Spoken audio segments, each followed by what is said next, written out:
Now, thousands of visitors are expected in D.C. this weekend to celebrate and participate in many of the America 250th 4th of July celebration and events. It's a big weekend, right? Yeah. And with the anticipation of large crowds, federal and local agencies are working together on a heightened security plan to keep everything safe and orderly. Joining us in studio this morning is Clint Osborn from D.C. Homeland Security and Emergency Management.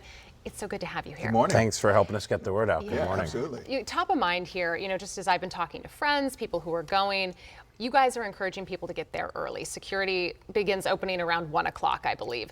That's about 10 hours ahead of the fireworks. And so when you combine this with the heat, the humidity, how can people experience this safely? Well, the one thing we have been telling everybody is this is not a normal 4th of July, right? This is the 250. There's a lot of extra security, and there are a lot of other events going on in the mall.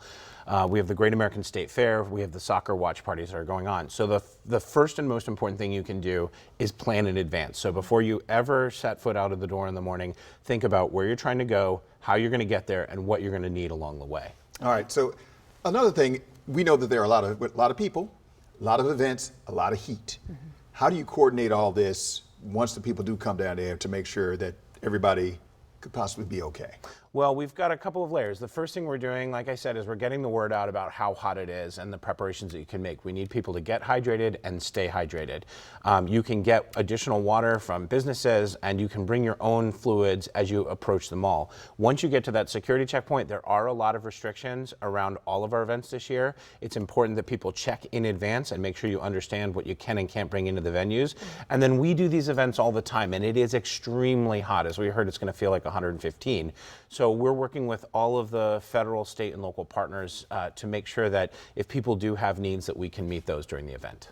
All right, this, when we're thinking of TSA level clearance that people are going to require to get in, the security levels are high with this.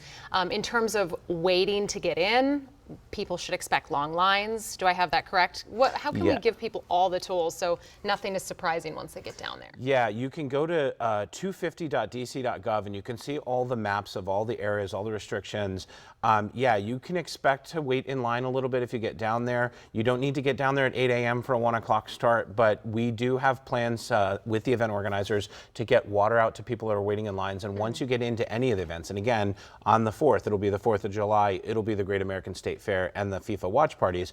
We've been working really closely with the event organizers to make sure that there's adequate water inside and outside those facilities. And shade. Yeah. Shade's really tricky, right? It's the National Mall. We do have areas in the event. We do have areas, especially like on the Great American State Fair side, that are indoor and air conditioned in the tents.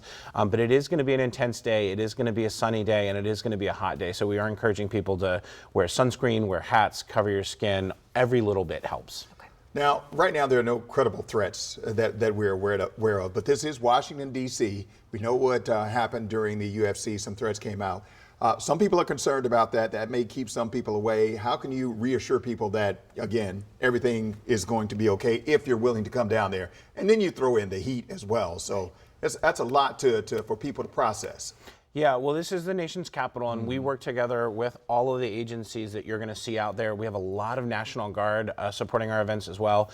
So we're doing everything we can, working together across lines to make sure that this is a safe and secure and really festive 250th birthday for the United States of America. If someone gets into trouble, there's a medical emergency, there's a lost child, we're talking 150,000 people, right? And so what do you do? Where do they go? What advice can you give ahead of time? Well, the best thing you can do is, again, prepare in advance. Make sure you know what your transportation routes are. Definitely consider taking Metro. Driving downtown is going to be really tough. If you're going downtown and you're taking a big family, take photos of your kids beforehand, just in case you get separated. We'll have law enforcement and National Guard all over the National Mall area. You can just find someone and grab them and get help. But the more information you have, what your kids are wearing, photos, things like that, make it easier to do any reunification. Medical tents? We'll have our DC Fire and our event organizers will have medical tents throughout. All of our events have had them. We've been fortunate in that they've been ready when people have needed them. All right, road closures and their boat restrictions as well. Oh, yeah, the fireworks display. We have really two big fireworks displays this year. The first is on the Potomac. The other is on the Anacostia. The one on the Potomac is going to be really, really big and has got restrictions. We urge people, especially boaters, to check out for boat restrictions on the waterways, and then obviously people should check in on our website, 250.dc.gov, and check on the Freedom 250. They're the big organizers for this one on the federal side. Check on their website. They're updating information and doing it on their website and social media. Make a plan, double check the lists, hydrate. Yes. Check the Hydrate, road closures. hydrate. What have I And missed? if you're All that. traveling with, you got it all. Yeah. If you're traveling with family, I think that's a good tip about taking pictures with the kids. A lot of people don't think about that. Right. Yep. They just know what their kids look like, and they just don't think about That's saving right. just in But case. I don't know what your That's kid right. looks Yeah, like, or right, you don't exactly. know. Yeah, the other thing I would say is, you know, it's going to be hot throughout the district, so we have everything that's going on in the mall, and then we've got the whole rest of the district. So on Friday and Saturday, our pools and spray parks will be open from 10 to 6. That's an extension. We would normally be closed for the holiday, but because of the heat, we're going to keep those open.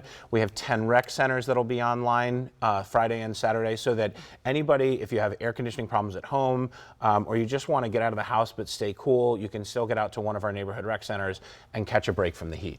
All right, Clint Osborn, Director of the DC Homeland Security and Emergency Management Agency. Thank you for walking us through this and just kind of helping us make a little bit of a plan. You know, appreciate it. All right, happy 4th coming Happy up. 4th. And you stay hydrated and stay Yeah. cool as well. You can be sure of it. All right. Thank you. We'll be right back.